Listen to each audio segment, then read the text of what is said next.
नमस्कार। महा एमटीवी में आपका स्वागत है। मैं चंद्रशेखर नेने, अंतर्राष्ट्रीय मामलों का अभ्यासक। मेरे साथ में योगेश कुमार वीडियोग्राफर है।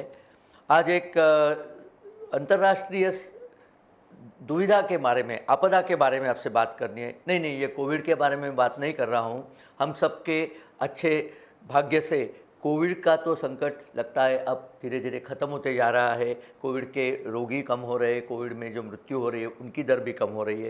हिंदुस्तान में तो कम हो ही रही है, लेकिन बाकी दुनिया में भी कोविड का प्रकोप अभी निचले स्तर पे जा रहा है। लगता है कि अगले 6-8 महीने में हम शायद इससे उभर के सामने आ जाए।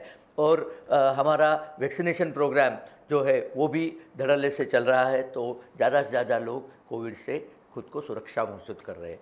लेकिन ये कोविड का संकट उभरने के बाद से जो चीज़ बनी है उसके बारे में मुझे बात करनी है। आप जानते हैं कोविड के कारण सारे देशों की अर्थव्यवस्था चरमरा गई थी, रुक सी गई थी। चीन जो सबसे दुनिया की दूसरे दर्जे की अर्थव्यवस्था है, वहाँ पे प्रोडक्शन एकदम कम हो गया था। हिंदुस्तान में भी जीडीपी का जो ग्रोथ रेट है वो कम हो गया था। हमारी पूरी अर्थव्यवस्था चरमरा रही थी, डग करके चल रही थी। और अब जो है, चूँकि ये एहसास हो गया है कि कोविड अब हमारे ऊपर मंडरा नहीं रहा है, तो अर्थव्यवस्था ने गति पकड़ ली है।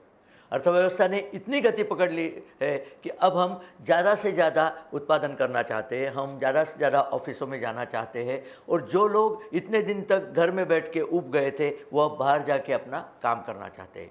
जब भी हम काम करने जाते हैं, हमें एक चीज़ की ज़रूरत होती है, और वो है विद्युत शक्ति, इलेक्ट्रिसिटी, बिजली। तो बिजली का जो हमारा ज़रूरत है बिजली की, वो ज़रूरतें अब फिर से बढ़ने लगी है। इन दिनों जब लास्ट पिछले 1.5 साल में बिजली की ज़रूरत कम हो गई थी, तो बिजली की जो सप्लाई हो रही थी वो सप्लाई ज़रूरत से ज़्यादा थी, डिमांड से ज़्यादा थी। तो इसके लिए हमें कोई बिजली की प्रॉब्लम नहीं थी। लेकिन अब अचानक से बिजली की सप्लाई जितनी है उससे ज़्यादा डिमांड जनरेट हो रही है। हम बिजली की आपूर्ति करने के लिए हमें अब तकलीफ़ होगी। ऐसे संकेत चीन में तो सबसे पहले मिले हैं, चीन में सबसे पहले इसका एहसास हुआ। अब वहाँ तो ये मामला है कि कई जगहों पर लोग बाग बिजली न होने के कारण मोबाइल की लैंप में अपना खाना खा रहे हैं। इतनी मतलब परिस्थिति ख़राब हो गई है। उत्तर चीन में जहाँ सर्द इलाका है, वहाँ पे गवर्नमेंट ने घोषणा कर दी है कि अब पानी गर्म करने के लिए बिजली का उपयोग न कीजिए, बिजली की कमी है, पानी आप लकड़ी जला के गर्म कीजिए। ये इस टाइप की कहानी कहने पड़ी उनको, क्योंकि बिजली सचमुच में कम है। अब बिजली कम क्यों होती है, इसके बारे में एक थोड़ा सा बात करते हैं। बिजली के उत्पाद करने के काफ़ी तरीके होते हैं। असल चीज़ सिर्फ इतनी होती है कि कुछ चुंबकों के क्षेत्र में कोयल को घुमाया जाता है। कोयल जब चुंबकीय क्षेत्र में घूमती है तो उसमें बिजली उत्पन्न होती है। और ये घुमाने के लिए आप अनेक तरीका यूज़ कर सकते हो। आप तो हैंडल से भी घुमा सकते हो, तब भी बिजली तैयार होगी। जैसे साइकिल में पहले एक छोटा जनरेटर लगाते थे और साइकिल चलाते हुए साइकिल की लैंप जलती थी। ये एक तरीका हुआ। दूसरा तरीका ये होता है कि आप एक डैम बनाइए, डैम से पानी को नीचे तरफ छोड़िए। डैम में तो पानी भरा रहता है, और उस पानी की गति से आपको टरबाइन चलाते हैं, और चक्र चलाने से, जनित्र के चक्र चलाने से बिजली उत्पन्न होती है। ये सबसे साफ सुथरा बिजली उत्पन्न करने का तरीका है। दूसरा जो सर्वमान्य तरीका है वो कोयला जलाइए, कोयले से भाप बनाइए, बॉयलर के अंदर भाप बनती है, और भाप की जोर से वो जनित्र के पत्ते घूमते हैं, जिससे बिजली उत्पन्न होती है।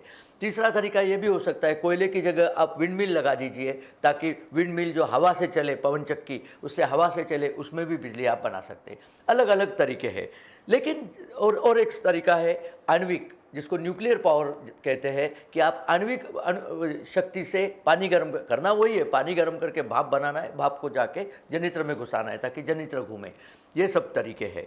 अब इसमें ऐसा है कि सबसे आसान और सबसे ज़्यादा मिलने वाला फ्यूल, आप गैस भी जला सकते हो कोयले की जगह, या पेट्रोल भी जला सकते हो, महंगा पड़ता है, लेकिन कोयला जो है वो सब जगह मौजूद है। भारत में तो कोयले के भंडार पड़े हैं। हालांकि भारत का कोयले में एश कंटेंट जो होती है वो ज़्यादा होने के कारण भारत के कोयले से शक्ति का उत्पाद थोड़ा कम होता है।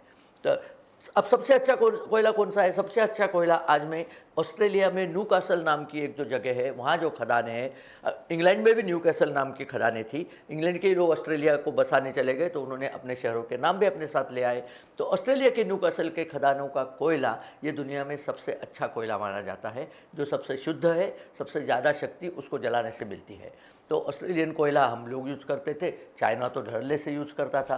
सारी दुनिया में ऑस्ट्रेलियन कोयले की चाह है। अब जब कोविड का संकट था तो ऑस्ट्रेलियन कोयलों की खपत कम हो गई थी, तो उसकी कीमत भी कम हो गई थी। अब जब उन्होंने देखा कि कोयले की डिमांड बढ़ रही है तो उन्होंने तुरंत अपने भाव बढ़ा दिए। कितने बढ़ा दिए? 2.5 गुना कर दिए। मार्च में उनके जितने उनके भाव थे उससे ज़्यादा अब सितंबर में 2.5 गुना उनके भाव हो गए थे। अब ये तो महंगा पड़ने लगा। अब दूसरी चीज़ थी गैस। अब गैस के भी भाव आजकल आसमान छू रहे हैं, क्योंकि ओपेक का भी यही सीन था। ओपेक मतलब जो ऑयल प्रोड्यूसिंग की कंट्रीज़ की गिल्ड है, संगठन है। उन्होंने कहा कि भाई जब तक कोविड चल रहा था आपने ऑयल खरीदा नहीं तो हमको बहुत घाटा हुआ। अब घाटे की आपूर्ति करने के लिए हम अपना प्रोडक्शन कम करेंगे, भाव बढ़ा देंगे।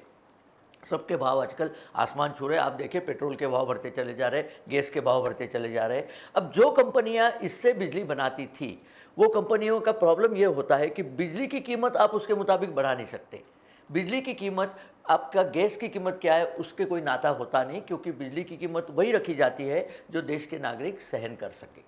अगर देश के नागरिक सहन करने से ज़्यादा कीमत हो गई तो इनको गवर्नमेंट का रिस्ट्रिक्शन होता है, तो इन्होंने अपने प्लांट ही बंद कर दिए और कोयला इंपोर्ट करना बंद कर दिया। अच्छा, चाइना की और एक और प्रॉब्लम हो गई। चाइना की और ऑस्ट्रेलिया की आजकल दुश्मनी चल रही है, तो चाइना ने कहा हम ऑस्ट्रेलिया से कोयला लेंगे ही नहीं। परसों ये पता चला कि चाइना के पोर्ट पर, चीन के बंदरगाह पर ऑस्ट्रेलिया का कोयला जहाज़ों में भर के आके खड़ा था, लेकिन चीन वाले उसको ले नहीं रहे थे।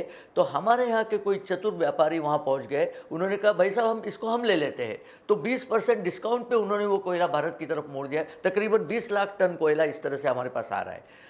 हालांकि ये सब चीज़ें अच्छी है, फिर भी हमें कोयले की ज़रूरत इससे भी ज़्यादा है। तो हमने इंडोनेशिया से बात छेड़ी है, क्योंकि ऑस्ट्रेलियन कोयले से नीचे का कोयला, सबसे बेस्ट कोयला इंडोनेशिया से आता है, और इंडोनेशिया हमें थोड़ा सा नज़दीक भी पड़ता है। इंडोनेशिया से बात छेड़ी है तो कोयला आ रहा है, लेकिन उसको भी समय लगेगा। अच्छा, हमारे पास भी तो कोयले की खदानें हैं। आप कहोगे कि वहाँ से क्यों नहीं लेते? अरे वहाँ से तो लेते ही है। प्रॉब्लम यह है कि हमारी सारी खदानें अधिकतर झारखंड एरिया में, बिहार और झारखंड में है, और इस बार मानसून जो है सितंबर में जिसने ख़त्म हो जाना चाहिए था वो अभी तक चल रहा है, और अभी तक वहाँ पर पानी भरा हुआ है। अब भरे पानी से कोयला निकालना बड़ा मुश्किल होता है, कोयले का वजन भी बढ़ जाता है, और वहाँ ट्रेनें चलानी भी मुश्किल हो जाती है। इसकी वजह से वहाँ से कोयले का उत्पाद कम हो रहा है। लेकिन परसों ही हमारे ऊर्जा मंत्री श्री आर.के. सिंह जी, इन्होंने एक प्रेस कॉन्फ्रेंस में बताया कि सिचुएशन बड़ी गंभीर होते चली जा रही है। हमारे पास 165 पावर जनरेशन प्लांट कोयला वापरते हैं। उन प्लांट में से 132 प्लांट क्रिटिकल हो गए हैं। क्रिटिकल का मतलब यह है कि उनके पास जो कोयला बचा है उनके स्टॉक में, वो किन्हीं प्लांट में तो 0 दिन का कोयला बचा है। मतलब जब उनको कोयला हम देंगे नहीं 1-2 दिन में तो प्लांट बंद हो जाएंगे। किन्हीं प्लांट में 4 दिन का कोयला बचा है, कहाँ पर 8 दिन का कोयला बचा है। जबकि सरकारी नियम ये होते हैं कि कोयला 14 दिन का कोयला अपने स्टॉक रखना चाहिए, क्योंकि कोयले की आपूर्ति में 7-8 दिन लग सकते हैं, तो आपका काम रुका न रहे। लेकिन आज के दिन में सिचुएशन गंभीर होते चले गए। उन्होंने कहा कि ये सिचुएशन में अगर कंट्रोल नहीं किया गया तो हमें लोड शेडिंग की तरफ शायद जाना पड़े। प्लांट बंद हो गया तो लोड शेडिंग ही होता है। लेकिन इसके लिए अभी गवर्नमेंट ने एक कमेटी बनाई है। गवर्नमेंट ने चारों मंत्रालयों को साथ में लिया, ऊर्जा मंत्रालय, बिजली की मंत्रालय, रेलवे मिनिस्ट्री और स्टेट इलेक्ट्रिसिटी बोर्ड, इन सब को साथ में लेके मीटिंग करी, और उन्होंने कहा कि आपकी जो जो डिफ़िकल्टी है वो हम सॉल्व करेंगे। हम ज़्यादा ट्रेन के रेक्स देंगे, हम वहाँ पे खदानों का कार्यक्रम ज़्यादा बढ़ाएंगे। कुछ माइंस जो बंद हो गई है उनसे भी रिक्वेस्ट की गई कि आप माइंस को खुद ना फिर वापस से शुरू करो। जो कंपनियां गैस इंपोर्ट नहीं कर रही थी क्योंकि गैस बहुत महंगा हो चुका है, उन्हें कहा गया है कि अगर गैस महंगा भी हो आप इंपोर्ट करके अपना पावर स्टेशन चालू कीजिए।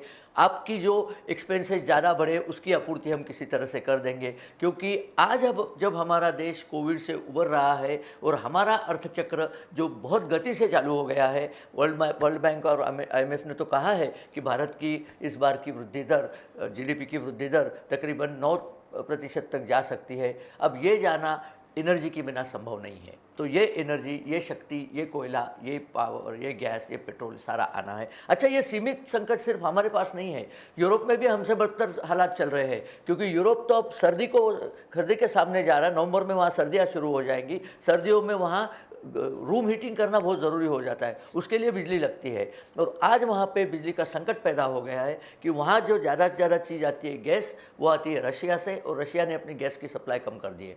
पर उन्होंने कहा हम आपको ज़्यादा गैस सप्लाई नहीं कर सकते। तो जर्मनी ये देश जिसने कोयले से मुंह मोड़ लिया था, न्यूक्लियर पावर से मुंह मोड़ लिया था, उन्होंने अब जाके जग मार के वो जाके कोयले के इंपोर्ट की बात कर रहे हैं। अब ये सारे लोग जब कोयले के इंपोर्ट की बात करेंगे तो इतना कोयला तो एकदम से आएगा नहीं। कोयले के भंडार जो आजकल है भारत में तो है ही, लेकिन अच्छे टाइप के कोयले के भंडार है साउथ अफ्रीका, इंडोनेशिया और ऑस्ट्रेलिया। अब वहाँ से ये लोग लाएंगे कोयला, हमें भी चाहिए कोयला, उनको भी चाहिए। तो दुनिया में कोयले के लिए थोड़ी सी अभी आपाधापी होने वाली है। जिनको ज़्यादा कोयला मिले, जिनको ज़्यादा कोयले की ज़रूरत है, और जिन देशों में ज़्यादा खपत बिजली की होने की आशंका है, उन्हें इसके लिए कुछ न कुछ तो करना पड़ेगा। एक अच्छा है, हिंदुस्तान को सर्दियों में सिवा हिमाचल कश्मीर और हिमाचल प्रदेश कोयले की ज़रूरत घर को गर्म करने के लिए पड़ती नहीं है। घर तो अपने वैसे ही गर्म रहते हैं। बस ये है कि हमारी फैक्ट्रियाँ चलती रहे, हमारे कारखाने चलते रहे, हमारे लोगों का जीवनमान चलता रहे। एक और चीज़ हो गई थी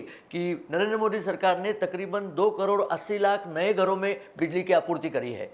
अब ये जब बिजली लेंगे तो कुछ न कुछ तो इस्तेमाल करेंगे ही ना। इनका तकरीबन आप समझो कि 9 या 10 यूनिट का तो बिल कम से कम बनेगा ही। अब ये सारे 2.80 करोड़ लोगों के 9 या 10 यूनिट गिना करके काफ़ी ज़्यादा बिजली की खपत बढ़ जाती है। तो इस कारण बिजली की खपत बढ़ी है और बिजली की आपूर्ति करना थोड़ा मुश्किल हो रहा है। तो हम देखते हैं कि ये गवर्नमेंट, स्टेट गवर्नमेंट भी, ये खाली सेंट्रल का काम नहीं है, स्टेट गवर्नमेंट का काम है कि अपने जो बिजली के उत्पाद के कारखाने हैं उसको कंटिन्यूअस जो है ईंधन की सप्लाई कैसे जारी रखते हैं।